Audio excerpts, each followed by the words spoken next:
Welcome to my YouTube channel. तो आज का जो वीडियो है आप सभी आईसीएसई क्लास 10 के स्टूडेंट्स के लिए बहुत ज़्यादा इंपॉर्टेंट है, क्योंकि इस वीडियो में बात करने वाले हैं आपके होने वाले बोर्ड एग्जाम्स से रिलेटेड कुछ इंपॉर्टेंट टॉपिक्स पे। अब क्योंकि आप ये वीडियो देख रहे हो तो मैं ऐसा मान के चलता हूँ कि कहीं ना कहीं आपकी प्रिपरेशन आपके होने वाले बोर्ड एग्जाम्स के लिए बहुत ज़्यादा अच्छी नहीं है, या तो ना के बराबर है या अभी तक आपने थोड़ा बहुत पढ़ाई कर रखा है।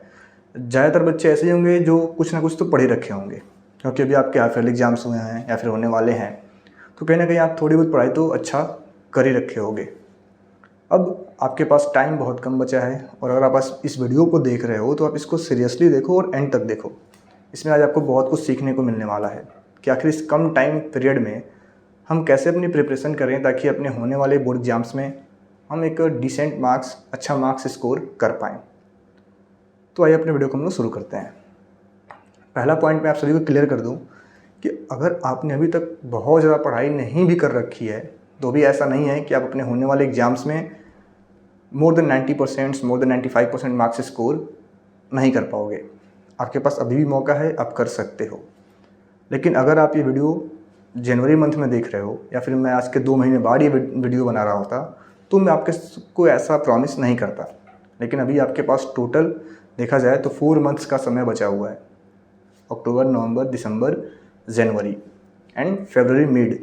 क्योंकि फरवरी मिड से आप मान के चलो कि आपकी बोर्ड एग्जाम से स्टार्ट हो जाएंगे। अब मिड कहने का मतलब क्या है कि 21 फरवरी, 20 फरवरी या फिर 22 फरवरी या 17 फरवरी, इस तरीके का आपका कोई एक डेट होगा, उस डेट से आपका बोर्ड एग्जाम स्टार्ट होगा। तो अगर आप ये वीडियो देख रहे हो तो हम आगे बात करते हैं इसमें कि देखो पहले तो आपको करना क्या है। अब आपके पास समय बहुत ज़्यादा नहीं है कि आप बहुत मस्ती में करके पढ़ाई करो। आपको तो पहले अब आपको अपना एक शेड्यूल टाइम टेबल बनाना पड़ेगा, जिसको आपको स्ट्रिक्टली फॉलो करना पड़ेगा अगर आप अपने बोर्ड एग्जाम्स में अच्छा करना चाहते हो। और यह एक ऐसा टाइम टेबल होना चाहिए जिसमें आप सभी काम को ख़त्म करके, यानी अपने school homeworks, coaching homeworks, project work सभी को कंप्लीट करके सिर्फ और सिर्फ 2 से 3 घंटे की पढ़ाई डेली कर रहे हो, सिर्फ अपने होने वाले बोर्ड एग्जाम को टारगेट करके। यानी आप अपने सिलेबस को आगे कंप्लीट कर रहे हो, सिलेबस को रिवाइज कर रहे हो। इस टाइम फ्रेम में आप कोई भी एक ऐसा काम नहीं कर रहे हो जो आपके स्कूल से रिलेटेड है, आपके कोचिंग से रिलेटेड है, आपके कल किसी अदर काम से रिलेटेड है। जो हमारे 2 से 3 घंटे का टाइम फ्रेम होगा फुली सेल्फ स्टडी के लिए होगा। किसके लिए होगा? Self study. इसमें हम कोई अदर काम नहीं कर रहे होंगे। तो अगर आप आज से ये शेड्यूल फॉलो करना शुरू कर दोगे तो 100% आप अपने बोर्ड एग्जाम्स में अच्छा मार्क्स स्कोर कर रहे होगे और कोई रोक नहीं सकता है। तो हमें करना क्या है कि डेली का अपना 2 से 3 घंटे का एक शेड्यूल बनाना है और उसको स्ट्रिक्टली फॉलो करना स्टार्ट कर देना है। अब ये शेड्यूल मैं आपको बना के नहीं प्रोवाइड कर रहा, आप अपने टाइम फ्रेम के अकॉर्डिंग जो भी आपका फ्री टाइम है उस टाइम फ्रेम में इस शेड्यूल को आप सेट करें। अब बस मैं आपको इतना हिंट कर दूंगा कि आप फ्री टाइम फ्रेम कैसे पहचानो कि मान लो आप स्कूल से आए, जो भी कह लो, क्या होता है ना कि ऐसा एक जो पढ़ाई के 2 केस होते हैं। एक होता है बहुत प्रोडक्टिव पढ़ाई करना, एक होता है पढ़ाई को एंजॉय करते हुए कर लेना, बस कर देना। जैसे हम लोग अपना स्कूल का काम कैसे कर रहे होते हैं, मस्ती में कर रहे होते हैं। कभी मम्मी से थोड़ा सा बात कर लिया, थोड़ा भाइयों से बात कर लिया, थोड़ा सा फ़ोन दोस्त से बात कर लिया, और स्कूल के काम को, होमवर्क को हम कर रहे हैं, कॉपी पूरा कर रहे हैं, प्रोजेक्ट वर्क कंप्लीट कर रहे हैं। तो उस पढ़ाई को आप किनारे कर लो। इस 2 से 3 घंटे के टाइम को आप एक प्रोडक्टिव टाइम रखो। प्रोडक्टिव का मतलब क्या है? एक ऐसा टाइम फ्रेम, इस फ्रेम में ना तो आप किसी से बात कर रहे होगे, ना तो अपना आप मोबाइल फ़ोन यूज़ कर रहे होगे। मोबाइल फ़ोन आप यूज़ करो बट सिर्फ पढ़ाई के लिए। तो ऐसा एक शेड्यूल बनाओ जिस शेड्यूल में आप अपने कमरे से 2 घंटे के लिए अपने कमरे में आप पैक हो जाओ, आप उसके बाहर ना जाओ। तो कोई मस्ती नहीं, सिर्फ और सिर्फ हम पढ़ाई कर रहे हैं। तो आप यकीन मानो, अगर ये 2 घंटे का शेड्यूल आप लगातार फॉलो करते हो अपने एग्ज़ाम्स तक, तो आपको एग्ज़ाम के समय में बहुत ज़्यादा मेहनत करने की ज़रूरत नहीं पड़ेगी, और साथ ही साथ अपने एग्ज़ाम को आप बहुत ही मस्ती में देने जाओगे और 100% अपने एग्ज़ाम्स में आप अच्छा कर रहे होगे। तो अब पहला काम तो हमें करना है कि अपना एक 2 घंटे का प्रोडक्टिव शेड्यूल सेट करना है। उस शेड्यूल में आप अपने अकॉर्डिंग उसको आप देख सकते हो। रात के 9 से 11 रख लो, 8 से 10 का टाइम रख लो। सुबह तो पॉसिबल होगा नहीं क्योंकि सारे बच्चे सुबह स्कूल जाते हैं। तो एक टाइम फ्रेम आपका होगा, सबसे बेस्ट सूटेबल जो टाइम होगा रात के 9 से 11 बजे का, इसको आप मान लो मेरे तरफ से। अब इस टाइम फ्रेम में आपको करना क्या है कि डेली का हमें 2 सब्जेक्ट सेलेक्ट करना है। मैथ्स एंड साइंस तो हमें रेगुलर पढ़ना है, डेली के डेली इन्हें पढ़ना है। 45 मिनट्स ऑफ मैथ्स को दो एंड 45 मिनट्स ऑफ साइंस को दो। अब 45 मिनट साइंस में क्या है कि 3 सब्जेक्ट्स आपके हैं, फिजिक्स, केमिस्ट्री एंड बायोलॉजी। इन तीनों को आप शेड्यूल कर लो एंड 45 मिनट आप मैथ्स को रेगुलर दो। उस मैथ्स के रेगुलर 45 मिनट में आपको करना क्या है कि हमें हर एक चैप्टर को पहले डिटेल में समझना है। अगर आपने अपने टीचर से समझ लिया तो बहुत अच्छी बात है, अपने ट्यूशन टीचर से समझ लो, बहुत अच्छी बात है। ना समझ में आया तो हमारे यूट्यूब चैनल्स पे सभी चैप्टर्स के 1 शॉर्ट वीडियो हैं, उनसे आप समझ लो। आपको पहले 45 मिनट्स में हमें अब मैथ्स के चैप्टर को अच्छे से समझना है और हर एक क्वेश्चन को काफ़ी डिटेल में हमें रिवाइज करना है। अब वैसे भी देखा जाता है आपके पास इतना टाइम नहीं है कि आप सभी क्वेश्चंस को 1 बाय 1 काफ़ी डिटेल में लिख के सॉल्व करो, लेकिन आप कोशिश करो ज़्यादातर क्वेश्चंस को आप सॉल्व करो। एंड पहला काम हमें क्या करना है, इन मैथ्स के चाहे आप किसी भी सब्जेक्ट में पढ़ाई कर रहे हो, PYQs को आपको 100% सॉल्व करना है, कम से कम 2-3 बार सॉल्व करना है।